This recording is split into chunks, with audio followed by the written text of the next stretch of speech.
জুমার দিনে 3টা দোয়া সবচাইতে বেশি করবেন আপনারা জুমার দিনে। সপ্তাহের এই যে সাপ্তাহিক ঈদের দিন আপনারা বলে থাকেন যে মুসলমানদের সাপ্তাহিক ঈদ হচ্ছে জুমার দিন, আসলেও তাই। কারণ এই জুমার মজমাটা তো আসলে খুব আনন্দ দেয় আমাদেরকে এবং মানুষের মধ্যে বন্ডিং তৈরি করে, ভালোবাসা মায়া তৈরি করে। জুমার দিন আলাদা একটা মেজাজ কাজ করে। সকাল থেকে মানুষ ঘুমের পরেই যখন ফজরের নামাজ পড়লো, এরপর থেকে জুমার নামাজের জন্য অপেক্ষা করে।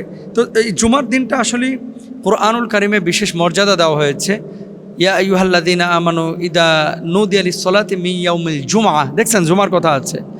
তো এই জুমার দিনে সূরা কাহফের আমল আপনারা করবেন। সূরা কাহফের আমল যে করবে, শুনবে, তেলাওয়াত করবে, দাজ্জালের ফিতনা থেকে আল্লাহ তাআলা তাকে হেফাজত করবে।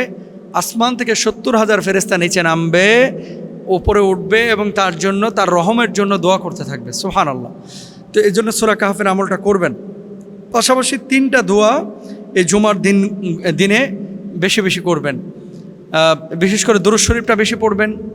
আর কুরআনুল কারীমের যে একটি দোয়া দুনিয়া এবং আখিরাতে কল্যাণের জন্য, 1 নম্বর রব্বানা আতিনা ফিদ দুনিয়া হাসানা ওয়া ফিল আখিরাতি হাসানা ওয়া কিনা আযাবান্নার, এই দোয়াটা আপনারা বেশি বেশি পড়বেন ইনশাআল্লাহ। আমি আবারও বলছি, রব্বানা আতিনা ফিদ দুনিয়া হাসানা ওয়া ফিল আখিরাতি হাসানা ওয়া কিনা আযাবান্নার।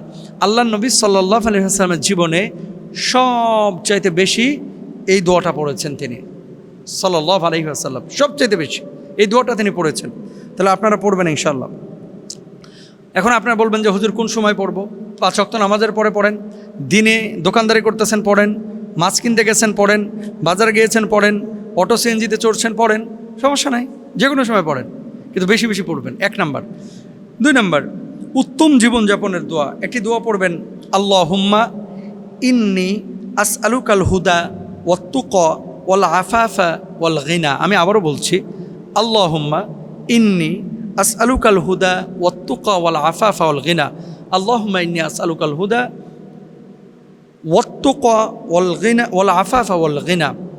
হে আল্লাহ, আমি আপনার কাছে হেদায়েত কামনা করি এবং আপনার ভয় তথা তাকওয়া কামনা করি এবং আপনার কাছে নৈতিকতা, পবিত্রতা কামনা করি এবং সম্পদ তথা সামর্থ্য ও সচ্ছলতা কামনা করি। এটা হচ্ছে 2 নম্বর দোয়া জুমার দিনের। 3 নম্বর একটা দোয়া আছে, মা বাবা সহ সকল মুমিনের জন্য এই দোয়াটা আপনারা করবেন, রব্বানা গফিরলি ওয়ালি ওয়ালিদাইয়া ওয়ালিল মুমিনিনা ইয়াউমা ইয়াকুমুল হিসাব। আমি আবারও বলছি, রব্বানা গফিরলি ওয়ালি ওয়ালিদাইয়া ওয়ালিল মুমিনিনা ইয়াউমা ইয়াকুমুল হিসাব। এই দোয়াটা পড়বেন, হে আমাদের রব, আপনি আমাকে, আমার পিতামাতাকে এবং সব মুমিনকে সেই দিন ক্ষমা করে দিবেন যেই দিন হিসাব কায়েম করা হবে। তাহলে এই 3টা দোয়া, এই 3টা দোয়া বিশেষভাবে পড়বেন। সূরা কাহফটা শুনবেন, পারলে পড়বেন ইনশাআল্লাহ পুরোটা। দুরূদ শরীফের আমলটা বিশেষ করে আসর থেকে মাগরিব পর্যন্ত কেউ যদি দুরূদের আমল করে, একটা বর্ণনা অনুযায়ী 80 বছরের গুনাহ আল্লাহ সুবহানাহু ওয়া তাআলা মাফ করে দেন। আর কেউ কেউ বলছেন যা 80,000 বছরও যদি কেউ গুনাহ করতো তাহলে আল্লাহ তাআলা তার গুনাহ মাফ করে দিত। আপনি হায়াত পান কয় বছর? 70 বছর, 60 বছর, 80 বছর, তা আল্লাহ তাআলা সগীরা গুনাহগুলো মাফ করে দেবে। এই জন্য যখনই ফ্রি থাকবেন আপনারা, আল্লাহুম্মা সাল্লি আলা মুহাম্মদ ওয়া আলা আলি মুহাম্মদ কামা সাল্লাইতা আলা ইব্রাহিম ওয়া আলা আলি ইব্রাহিম ইন্নাকা হামিদুম মাজিদ, আল্লাহুম্মা বারিক আলা মুহাম্মদ ওয়া আলা আলি মুহাম্মদ কামা বারাকতা আলা ইব্রাহিম ওয়া আলা আলি ইব্রাহিম ইন্নাকা হামিদুম মাজিদ। এইভাবে আপনারা দোয়া করবেন। আল্লাহ তৌফিক দান করুন, আমিন। এক বোন লিখেছেন, মোহতারাম, আমার প্রথম স্বামী মারা গিয়েছে, দ্বিতীয় আরেকটি বিয়ে করেছি। দ্বিতীয় হাজব্যান্ডও ভালো, প্রথম হাজব্যান্ড যিনি মারা গিয়েছেন তিনিও ভালো। এমত অবস্থায় আমি যদি জান্নাতে যাই, কোন স্বামীর সাথে আমি জান্নাতে থাকতে পারবো?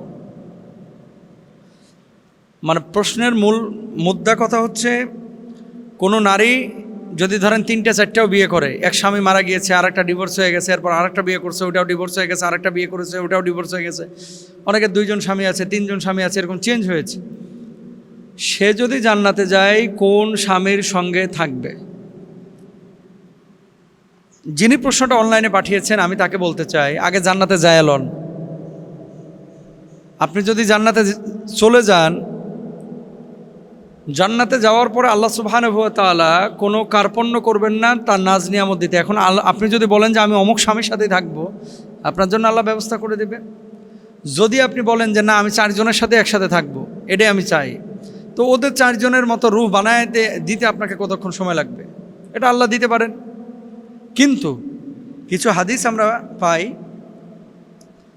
যে জান্নাতে প্রিয়জনদের সঙ্গে আল্লাহ সুবহানাহু ওয়া তাআলা দেখা করাবেন, এবং সূরা তুরের মধ্যেও 21 নম্বর আয়াতে আল্লাহ তাআলা এটা বলেছেন যে তাদের সাক্ষাৎ হবে। যারা জান্নাতি, বাপ মার সাথে দেখা হবে, ভাই বোনের সাথে দেখা হবে, সন্তান সন্ততির সাথে দেখা হবে। সেই হিসাবে আপনার হাজব্যান্ড যদি জান্নাতে যায়, তাহলে সেই হাজব্যান্ডের সাথে আপনার জান্নাতে দেখা হবে যদি আপনি জান্নাতে যান। স্থায়ী জান্নাত যাতে তারা প্রবেশ করবে, এবং তাদের পিতা মাতা স্ত্রী সন্তানদের মধ্যে যারা সৎকর্মশীল তারাও তাদের সঙ্গে প্রবেশ করবে। এটা সূরা রাদের 23 নম্বর আয়াতে আল্লাহ তাআলা বলেছেন। আচ্ছা, এবার আসেন জান্নাতে কোন স্বামীর সঙ্গে থাকবেন। কিছু আলেমের মতে কোনো নারীর একাধিক স্বামী থাকলে তিনি জান্নাতে তার সর্বশেষ স্বামীর সঙ্গে থাকবেন। এ মতের পক্ষে আবু দারদা রাদিয়াল্লাহু তাআলা আনহু থেকে বর্ণনাকৃত একটি হাদিস নবীজি সাল্লাল্লাহু আলাইহি ওয়াসাল্লাম থেকে তিনি উল্লেখ করেছেন। তিনি তার স্ত্রী উম্মু দারদাকে বলেছিলেন, আমি রাসূল সাল্লাল্লাহু আলাইহি ওয়াসাল্লামকে বলতে শুনেছি, কোনো নারী যার স্বামী মারা যাওয়ার পর অন্য কাউকে বিয়ে করে সে জান্নাতে তার শেষ স্বামীর সঙ্গে থাকবে। মানে প্রথম স্বামী না, সব শেষ যাকে বিয়ে করেছে তার সঙ্গে জান্নাতে থাকবে যদি সেই স্বামী জান্নাতে যায়। যদিও মুহাদ্দিসরা এই বর্ণনা সনদ নিয়ে আলোচনা করেছেন, মানে কেউ কেউ বলেছেন এটা দুর্বল বর্ণনা। উম্মে সালামা রাদিয়াল্লাহু তাআলা আনহা নবীজি সাল্লাল্লাহু আলাইহি ওয়াসাল্লামকে জিজ্ঞেস করেছিলেন, হে আল্লাহ রাসূল, কোনো নারী যদি দুনিয়ায় 2 জন স্বামী থাকে কোনো নারীর, তবে জান্নাতে সে কার সঙ্গে থাকবে? উত্তরে রাসূল সাল্লাল্লাহু আলাইহি ওয়াসাল্লাম বলেছিলেন, তাকে পছন্দের সুযোগ দেওয়া হবে, তখন সে সেই স্বামীকে বেছে নেবে যে দুনিয়ায় তার সঙ্গে সর্বোত্তম আচরণ করেছিলেন।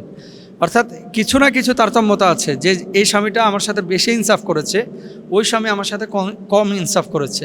তো ওই নারী যদি বলে বেশি ইনসাফ করার স্বামীর সঙ্গে থাকবে, আল্লাহ তাআলা সেটা ব্যবস্থা করে দেবেন। সুন্দর চরিত্র দুনিয়া ও আখিরাতের কল্যাণকে একত্রিত করে, এটা আল মুজামুল কাবীরের মধ্যে রয়েছে। এখান থেকে অনেক আলেম মত প্রকাশ করেছেন জান্নাতে নারীর সন্তুষ্টি ও সুখের বিষয়টি প্রাধান্য পাবে। অর্থাৎ কোনো নারী যদি বলে যে আল্লাহ আমি ওই স্বামীর সঙ্গেই থাকবো, আল্লাহ তাআলা তার জন্য সেই স্বামীর ব্যবস্থা করবে। কোনো নারী যদি বলে যে আল্লাহ আমি অমুক স্বামীর সঙ্গে থাকবো, আল্লাহ তাআলা তার জন্য সেটাই ব্যবস্থা করবে। এখন আপনার ইন্টেনশনটা কি? আপনার মূল মাকসাদ এখন জান্নাতে যাওয়ার পরে এমনও তো হতে পারে যে এই যে দুনিয়ার পোশাক গান্দা স্বামী বা স্ত্রী কেউ নাও চাইতে পারে। জান্নাতে মানুষটা যাবে যুবক হয়ে, এবং তাদেরকে আল্লাহ তাআলা এমন কিছু সক্ষমতা দেবে যেটা দুনিয়ার সাথে মিলবে না। তো আপনার রুচিও তো চেঞ্জ হতে পারে। বাংলাদেশে বসবাস করলে এক ধরনের রুচি, দুবাই আমেরিকা অথবা ইংল্যান্ডে বসবাস করলে রুচি আর এক ধরনের। এখানে বাদামি চেহারা ভালো লাগে, ওখানে গেলে হোয়াইট ভালো লাগে, তাই না? এরকম হয় না অনেক সময়? তো জান্নাতে যখন আপনি যাবেন, আগে যায় এলন, যাওয়ার পরে পরেরটা পরে দেখা যাবে যে আপনি কোন স্বামীর সঙ্গে থাকবেন, আগে যায় নেন। আল্লাহ তাআলা আমাদেরকে বোঝার তৌফিক দান করুন। আল্লাহ আমাদেরকে আমল করে জান্নাতে যাওয়ার তৌফিক দান করুন, আমিন। যদি চান যে পৃথিবীতে আপনার কষ্ট বিপদ না হোক, তাহলে মানুষের কষ্ট এবং বিপদ দূর করতে চেষ্টা করেন। মানুষের কষ্ট বিপদ দূর করবেন, আল্লাহ তাআলা আপনার কষ্ট বিপদ দূরীভূত করে দেবেন। মানুষের মধ্যে সর্বোত্তম মানুষ সেই যে মানুষের উপকারে কাজ করে। নিজের জীবনে একটু চিন্তা করেন, একটু জিজ্ঞেস করেন যে আমি বেঁচে আছি, খাচ্ছি, ঘুমোচ্ছি, ফিরছি, কিন্তু আশপাশের মানুষগুলো নিয়ে কতটুকু আমি ফিকির করছি, এই মানুষগুলোর জন্য আমি কি করছি, আমার কন্ট্রিবিউশনটা কি জবাব দেবো আমার আল্লাহর কাছে? মানুষ তো মানুষের জন্য, তাই না? শুধু নামাজ পড়া, রোজা করা, হজ করা, যাকাত দেওয়া ইবাদত না, এর বাইরেও মানুষের কল্যাণে কাজ করা, মাখলুকের সেবা করা, এটা আল্লাহর কাছে সবচেয়ে প্রিয় কাজ। এটার ব্যাপারে একটু নজর দিন ইনশাআল্লাহ।